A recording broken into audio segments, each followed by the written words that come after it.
Hey, fuck you, buddy. It's Michael Androla here with the audio podcast. I haven't been on the audio for a while. You got to consider this. One of probably the smartest men that I've ever met, somebody I've looked up to for absolutely ever, one time told me one of the most important things that I've never forgotten. And got your attention? I hope so. And what was that? That's the people I should put in my inner circle are the people that do not try to resent me if I make a little success happen, right? Or even a perception of success. Because people are just like crabs in a bucket, and they will pull you down if they see you going up, even if it's like, I'm not that successful, guys. I'm hugely successful compared to 99.9% of the people, but when I compare myself, I compare myself to like Jillian Michaels, and not her training style or knowledge, but her team that has projected her as a brand name, as the money she makes, the marketing, that the people around her, the illusion that she is the top trainer. That is who I compare myself to. So somebody might say, I live in Hoboken, so somebody might say, oh, my trainer, he's fantastic, CrossFit, or he teaches rowing, or he teaches fucking Pilates. It doesn't matter to me, because I don't even play on the same field as these guys. I look at national or entire world field for me. That's how I do it. So I'm always frustrated because I look at the top of the top and I put myself there. Now, there's other people that are looking smaller, which is fine. That's where they are. But I've been doing this for 17 years. I think I should be stepping my game up and pushing it.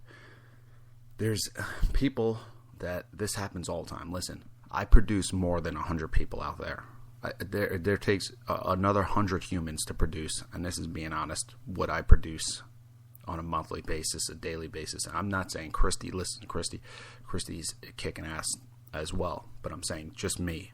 So if I help you out, right, and I create something with you or for you for free, because I'm doing it to help you. Okay, this has happened in Costa Rica when I help somebody make surf videos, right?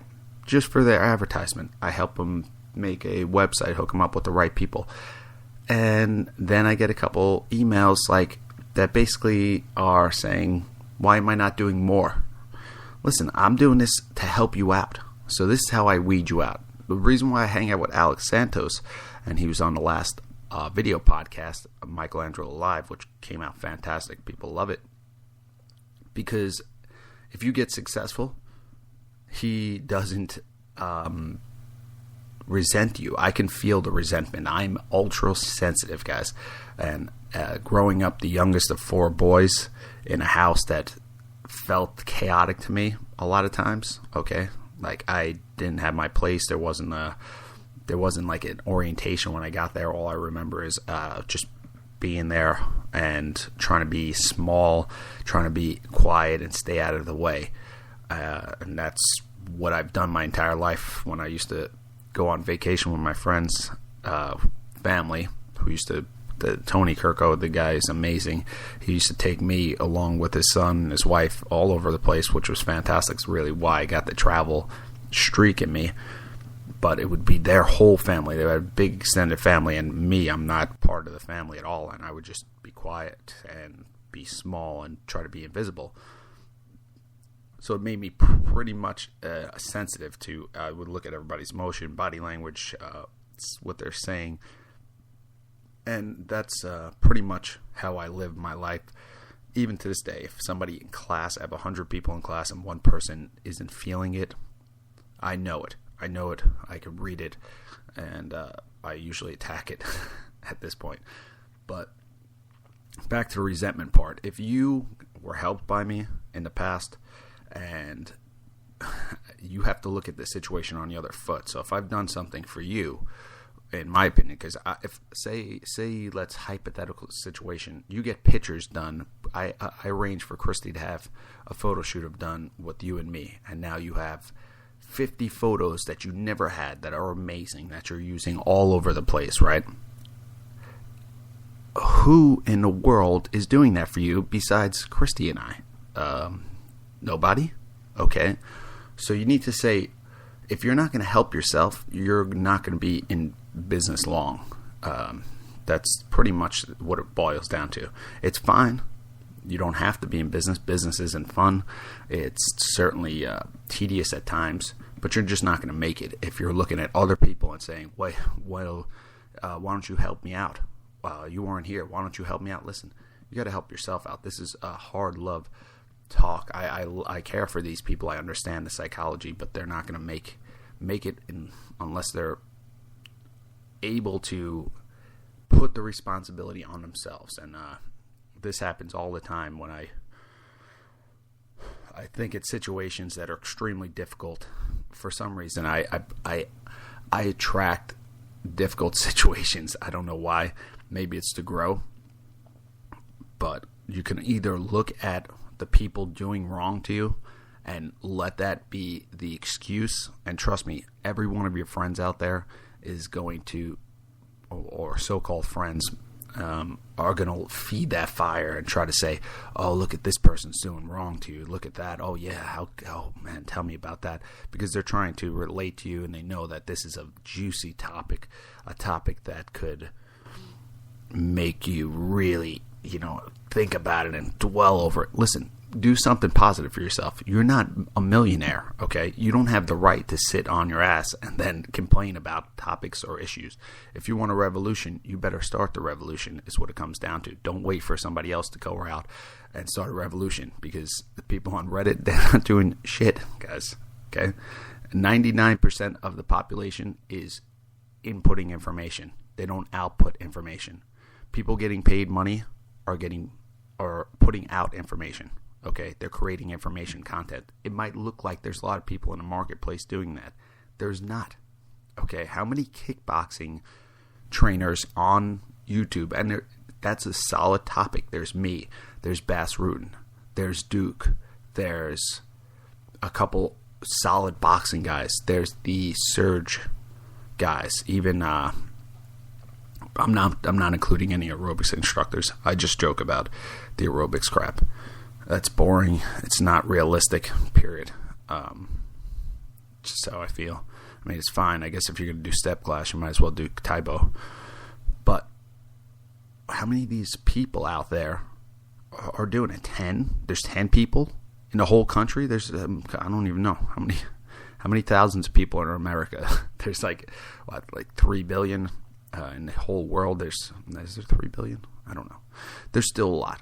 What I'm saying is the school system's designed to make you not a creator, but a note taker, a person that listens, writes stuff down, gets an A on a test. But for me, which is good, listen, I was the fourth boy. I was basically the piece of shit in the lineup, and that made, when I was 10, it's like, listen, you want something? Go get a job. Okay, I'm cleaning dishes at Vito's. I'm making mozzarella at Vito's. No, first I worked at Margaritas. I worked in a prep room, or the prep basement, prepping pizza, then making pizza. I'm 10 years old, guys. I finally achieved my dream and got stock boy at the Empire Fitness, which was a huge break when I was 12. And thank God, because Tom Venuto was there for really, not just, I wouldn't say father figure, but he taught me things. Tom actually sat me down and taught me things, and this is why I have a great, he doesn't even realize it. We meet every once in a while, and he treats me like I'm a peer, but really, I mean, Tom has taught me so much that I don't talk about it enough. I mean, he would, as an idiot kid, I'm asking him stupid ass questions like, what's the best supplement to take? What's this? And he would take time and say, Mike, okay, you're not doing anything. You're not dieting. You're not training right. This is me at 12. You're going to start taking stupid-ass supplements. That's the tip of the iceberg. You need to do this, this, and this, and then we'll talk about supplements later on down the line. And what I do, I transform my body. I think I lost 30 pounds. I finally, I had I really, really felt bad. My chest, like your chest isn't defined, and you have a little bitch tit. Sorry if that offends you, but it happens. Like your body's not developed yet. Sure, you catch that hormone spike, so that at least propels you. But I used to wake up 5 a.m, go to Empire, train, go to school, come back, train at 3:30, go back at night, do cardio. I was doing 14 cardios a week, and I was doing at least 6 weight training sessions every day since I was 12, even before then, but hardcore from 12 till at least 30.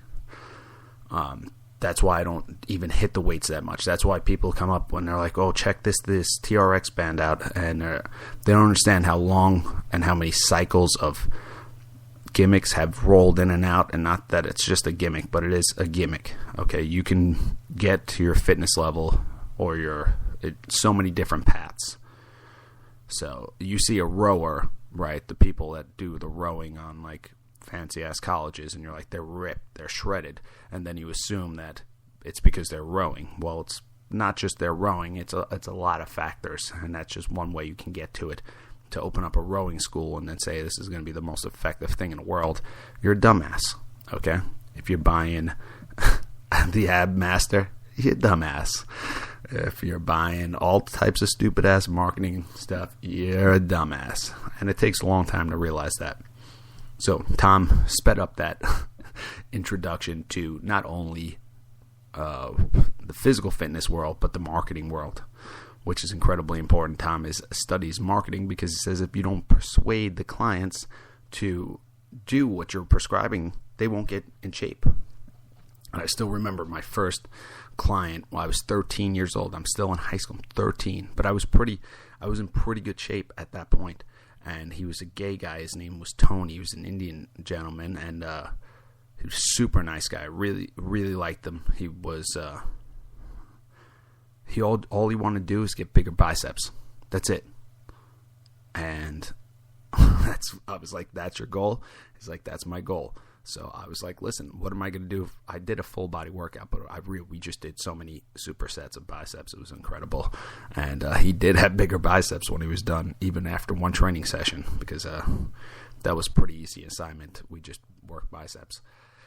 Anyway, this was supposed to be a rant on people that are resentful, and usually I keep it positive attitude. Yeah, good, great. That's working out great for me, guys. People are turning on me left and right. They're like, Mike is leaving us behind. Mike is going and making all this money and living listen, guys, I'm not making all this money and living a great lifestyle. My bathroom is 21 inches wide. Okay. I'm in a transition phase. I invest in myself. That's why it looks like that. I'm investing in knowledge, information, and growing to move forward. But don't start hating on me. Don't start not doing your part, waiting for me to help you out, because that shit is not going to work. Okay? You can get lucky. This is how you get rich, guys. As just a side note, why do you need to get rich? I don't need to get rich because I don't need much. Okay, I live like a stoic, but if I can make more money, then I can actually help people out. And I do this mental experiment all the time. Say I had $100 million. What would I do? Would I start buying gold llamas? Would I start buying real estate all over and take fancy? No. Know what I'd be doing? Buying people's mortgages. I would be paying their mortgages off of as many people's houses as possible. Families that could not afford it. That would be my first assignment. Or I would create a system that they didn't start their lives in debt. Underprivileged families, because what is that? Why would I do that? One, they're going to remember me. Two, what the hell am I going to do with $100 million? I'll take $1 million and live for the rest of my life with it.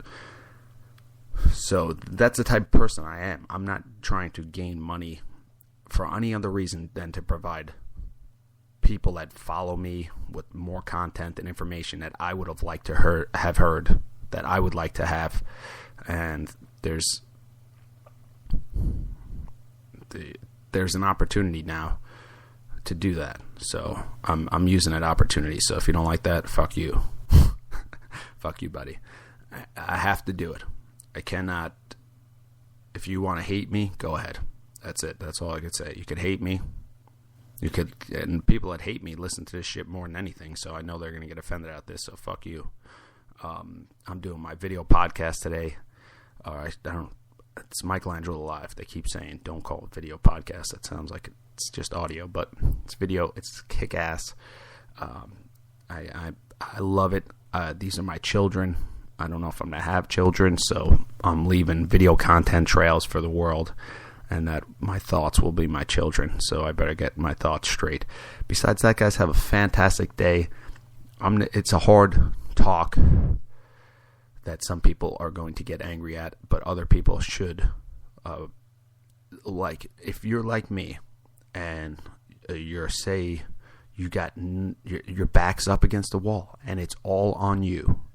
This is where I relate to the 1%ers more than most, because I'm not financially a 1%er, and I'm not 100% I'm not even 50% in line with the thinking, but 1%ers could be good people that you just treat like shit and expect them to do more for you. So, like taxes all the time. I'm paying boatloads of taxes. I pay taxes. I don't take any money out of taxes. Nobody that comes to my house to help me out from the city.